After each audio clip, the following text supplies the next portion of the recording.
Ce matin, aux alentours de 8h15, des coups de feu ont commencé à retentir dans l'établissement. Je vais dire à la maison d'arrêt et de correction d'Abidjan, située dans la commune de Yopougon. Alertés, nous sommes déportés sur les lieux et nous avons constaté que des détenus armés ouvraient le feu sur des agents pénitentiaires allant faire leur travail comme tous les jours. Alors, nous avons tout de suite appelé du renfort. Les agents sont descendus. Descendus, ils n'avaient pas de moyens suffisants pour riposter au coup de feu des détenus. Nous nous sommes posé plusieurs questions. Des détenus qui ont des armes de guerre, qui tirent sur des agents. C'était inquiétant ce matin. Heureusement, au cours de la journée, on a pu circonscrire l'incident et l'instigateur principal a été maîtrisé. Cependant, nous comptons dans nos rangs une victime, un agent pénitentiaire décédé et 7 blessés graves qui se trouvent à l'heure où nous échangeons dans les CHU de Côte d'Ivoire. L'instigateur, c'est Yakou le Chinois. On en parlait il y a quelques mois d'ailleurs. Nous attirons l'attention des autorités sur ce délinquant, Yakou le Chinois, qui est arrivé en prison mineur et qui aujourd'hui dirigeait l'établissement il y a quelque temps, parce qu'aujourd'hui c'est un épiphénomène, qui dirigeait l'établissement depuis sa cellule, le bâtiment C.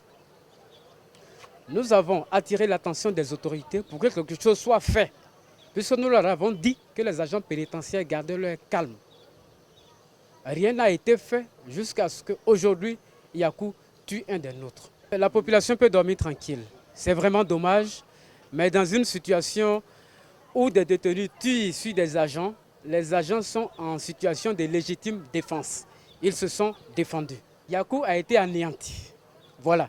Aujourd'hui, la psychose Yakou ne règne plus à la Maka. Cette administration pénitentiaire, depuis 2011, n'est plus dotée d'armes. Ce qui fait que lorsqu'il y a des mouvements dans les établissements, nous avons toujours recours aux forces extérieures. Il a fallu qu'il y ait un incident en 2012 pour qu'on nous porte quelques armes. En gros, nous pouvons dire que nous faisons un travail purement administratif, alors que l'administration pénitentiaire, c'est deux missions. La surveillance des détenus et la réinsertion. Mais on ne faisait que du travail administratif. Aujourd'hui, nous constatons, malheureusement, qu'une loi sécuritaire a été votée par l'Assemblée nationale et cette loi ne prend pas en compte l'administration pénitentiaire de Côte d'Ivoire. Je suis étonné, tout comme les agents, de voir cette armada d'hommes en tenue, en armes, toute catégorie d'armes, venir dans un secteur qui n'est pas considéré comme sécuritaire. Alors, véritablement, nous sommes outrés et nous demandons qu'il soit fait les états généraux de cette administration pénitentiaire. Tant que nous n'aurons pas fait les états généraux de l'administration pénitentiaire, toutes les réformes que nous allons vouloir engager ne pourront pas aboutir. Il faudrait qu'on s'asseye avec les autorités et qu'ensemble, on réfléchisse pour déterminer ce qui a marché et ce qui n'a pas marché. C'est comme ça qu'on aura une administration pénitentiaire forte et crédible pour la sécurité de notre nation. Vu les mesures sécuritaires qui ont été prises, moi je vous ramènerai plutôt à une enquête qui est en cours, qui va déterminer les complicités in ou ex pour que ces âmes puissent avoir accès à l'établissement.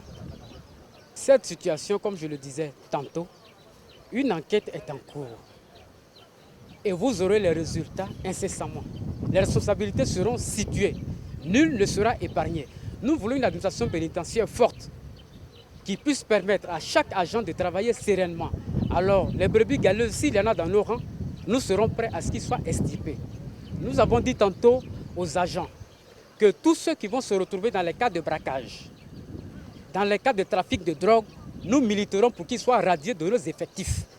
Parce que nous ne pouvons pas travailler avec des brebis galeuses dans nos rangs. Cette mutinerie a des causes diverses. Une intrusion de drogue devait se faire.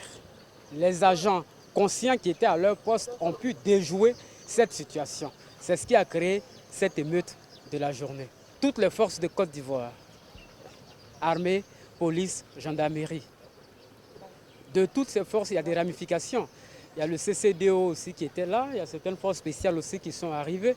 Donc toutes ces forces-là sont intervenues. La force des Nations Unies est venue constater la situation.